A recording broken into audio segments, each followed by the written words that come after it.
What is going on, everybody? Tech Enthusiast here, and in this video I'm going to show you how to play The Legend of Zelda Ocarina of Time on your Steam Deck. So this is a PC port called the Ship of Harkinian, and this has modern controls, widescreen and a lot of other features. So a huge thanks to the Ship of Harkinian team for making all of this possible. Now with that being said, let's dive in. Okay, so to download this we need to go on to the Discord server called Harbormaster64 and then go to the downloads. Now at the time of making this video, this is the latest version 6.1.2, so we can see a bunch of downloads here, and we're going to go with the Linux Steam Deck. So click on the link and you'll get this pop-up that is potentially dangerous. Don't worry, it's completely fine. Click on continue to download and the download will start. Once that has finished, I'm just going to open it. And there are two files here. So we've got the app and then we've got a readme file, and I'm going to open the readme file.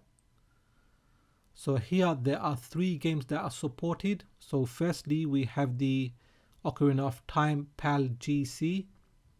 This is not the Master Quest version, and this is the currently recommended option. Then we've got the Ocarina of Time PAL GameCube version. This might lead to crashes, and then lastly we got the Ocarina of Time PAL GameCube Master Quest version. So I'm going to go with the first option, which is the PAL debug version. So I can't leave any links to the download, but if you type in the name as it is here, you should be able to find it online. Once you have the game, copy that and the download over to your Steam Deck. In desktop mode, open Dolphin file browser. I've already got the file transferred in my downloads folder. You can keep it wherever you want. So next I'm going to right click and create a new folder, and I'm going to call it Zelda OOT for short. Next I'm going to select both of these files and move them into the folder.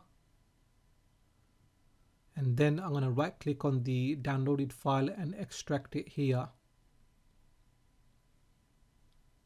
Once that is extracted, we can get rid of the zip file and the readme file. And then double click on the app image and click on execute. And then click on continue. So this shouldn't take too long, good couple of seconds.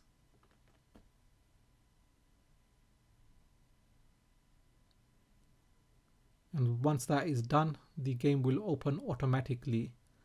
So there are a few settings we can change. As you can see, it says press F1, but we're not going to do that here. We're going to do it in the gaming mode, as we will have full screen.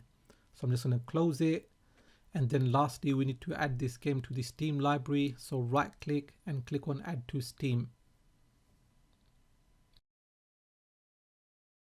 Once that has done, we're going to close this folder and return to gaming mode. So I've already gone in game, so I can skip all of the intro, and as you can see, it is working straight away. I didn't have to configure anything. But what I'm going to do now is actually bring up the Steam controller settings, and I'm going to edit the layout. So I'm going to go right to the bottom and then set this button to F1, which will give us the enhanced settings. So I'm going to press the button now, and you can see the extra setting on the top. I'm just going to go to settings, then controller configuration, and here is the default controller layout.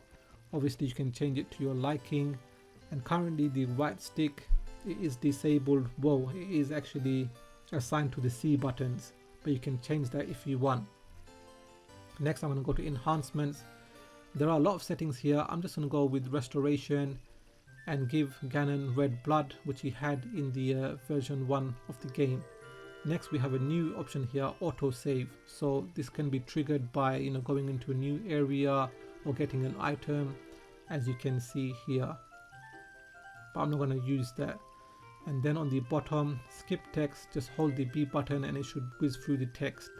And here, frame interpolation, we're going to bring that up to 60 FPS so we can get a lot of smoothness, and I'll show you what that looks like right now. As you can see, it is way smoother than it was before, which was actually 20 frames per second. But look at it now, it is just so good. And then lastly, I'm just going to go to customize game controls. and then camera controls. If I go to the bottom, you can see free camera here. I'm just going to hover over here, and it says if you enable that, then we have to set the right stick for the camera controls. So that means you're going to have to map the C buttons to something completely different. So I've got it enabled right now.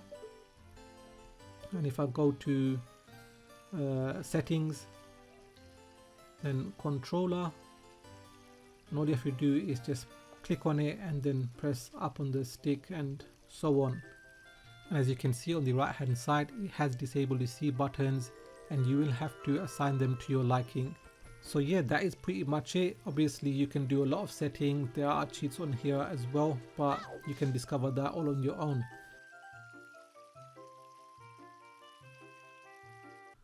And lastly, if you want to change the name of the game, if you don't know how to, all you have to do is right click and then go down to properties. Then on the top, select the name. So I'm going to call it Zelda the Ocarina of Time. Once you have done that, back out. And next you may want to add custom artwork, and you can do that with the Decky Loader plugin. I've got the Steam Grid plugin, and I have a video on how to install Decky Loader.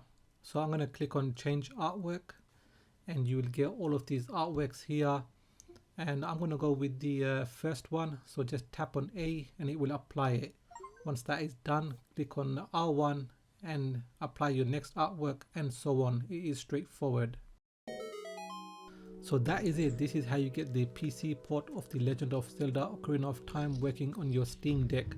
It is always worth checking out the Discord for updates every couple of weeks to see what's new. So yeah, if you have found this video useful, give it a thumbs up. If you are new here, then please do consider subscribing, as I have more videos coming up.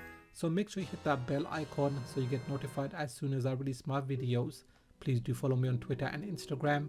And like always, thanks for watching, and I will catch up with you in the next video.